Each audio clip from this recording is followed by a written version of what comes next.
আমাদের বিখ্যাত হারুন কাকার কাছ থেকে আমি 500 টাকা নিয়ে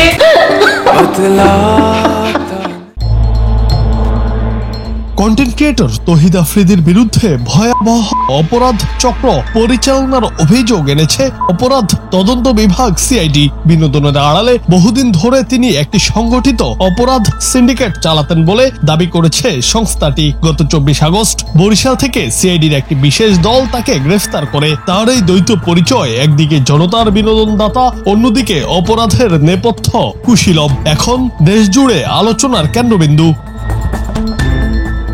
সিআইডি তদন্তে উঠে এসেছে তহিদ আফ্রিদি ছিলেন কথিত গিভ অ্যান্ড টেক সিন্ডিকেটের মূল হোতা। এই চক্রের বিরুদ্ধে মুখ খুললেই ভুক্তভোগীদের প্রাণনাশ, গুম বা মিথ্যা মামলায় ফাঁসানোর হুমকি দেয়া হতো। সিআইডির কর্মকর্তারা জানান, আফ্রিদি ছিলেন অস্বাভাবিকভাবে প্রভাবশালী। আইন শৃঙ্খলা বাহিনী ও রাজনৈতিক মহলে তার বিস্তৃত সংযোগ ছিল। তিনি সেই প্রভাব ব্যবহার করে অন্যান্য কন্টেন্ট ক্রিয়েটরদের হুমকি দিতেন, অর্থ আদায় করতেন এবং বিরোধীদের দমন করতেন। সিআইডি হেফাজতে থাকাকালে তহিদ আফ্রিদির আচরণও ছিল তীব্র সমালোচনার বিষয়। তদন্ত কর্মকর্তারা অভিযোগ করেন, তিনি চিৎকার চেঁচামেচি করে তদন্ত বাধাগ্রস্ত করেন, এমনকি পরিস্থিতি সামাল দিতে অতিরিক্ত নিরাপত্তা সদস্য নিয়োগ করতে হয়। একাধিক সূত্র জানায়, আফ্রিদি মাঝে মাঝেই আচরণগত দিক থেকে ভারসাম্যহীনতা দেখান এবং সম্ভবত অতীত অপরাধ চিন্তাই তাকে মানসিকভাবে আঘাত করে যাচ্ছে।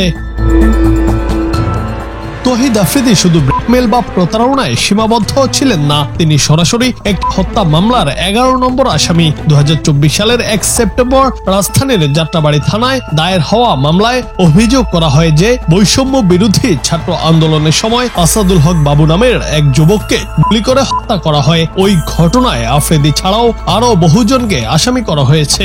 এই একই হত্যা মামলায় তহিদ আফ্রিদির বাবা, মাই টিভির চেয়ারম্যান নাসিরউদ্দিন সাথী এবং সাবেক প্রধানমন্ত্রী শেখ হাসিনা সহ আরো 25 জনকে আসামি করা হয়েছে। নাসিরউদ্দিনকে 17 আগস্ট ডিবি পুলিশ গ্রেফতার করে এবং বর্তমানে তিনি কারাগারে রয়েছেন।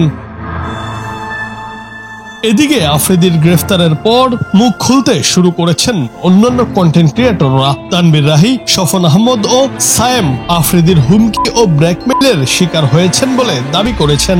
তহিদ আফ্রিদির একটি কলে ডিবি অফিসের মধ্যে ধরে নিয়ে আমাকে 1 ঘন্টা নির্মম ভাবে পিটায় এবং সেদিন আমি ভিতর থেকে মরে যাই এবং আমাকে বলা হয় যদি এই ঘটনা আমি কাউকে বলি তাহলে আমাকে তারা গুম করে দিবে। ওরা বলছে নাও 3 দিতেছি, আরো যত লাগে পাবা, এবং আমার বলতেছে তোমার অন্য আর কয়জন ইনফ্লুয়েন্সার তুমি ব্যবস্থা করতে পারবা। আমি বলছি ভাই আমার তো ওইভাবে আড্ডাও হয় না কারোর সাথে, ওইভাবে অত বড় সার্কেলও নাই। এই তহিদ আফ্রিদি সেই ছাত্রদেরকে আপনার লুক মানে তাদের শরীরের কাপড় চোপড় সরায়ে সে ভিডিও করে রেখে দিত, জিম্মি করে রেখে দিত এই তহিদ আফ্রিদি। আফ্রিদির মোবাইল ফোন, ডেস্কটপ ও অন্যান্য ডিভাইস ফরেনসিক পরীক্ষার জন্য পাঠানো হয়েছে। সিআইডির জ্যেষ্ঠ কর্মকর্তাদের ধারণা, এসব ডিভাইসে তার অপরাধ চক্র, আর্থিক লেনদেন এবং ব্ল্যাকমেইলের প্রমাণ মিলতে পারে। News desk, Bangla TV.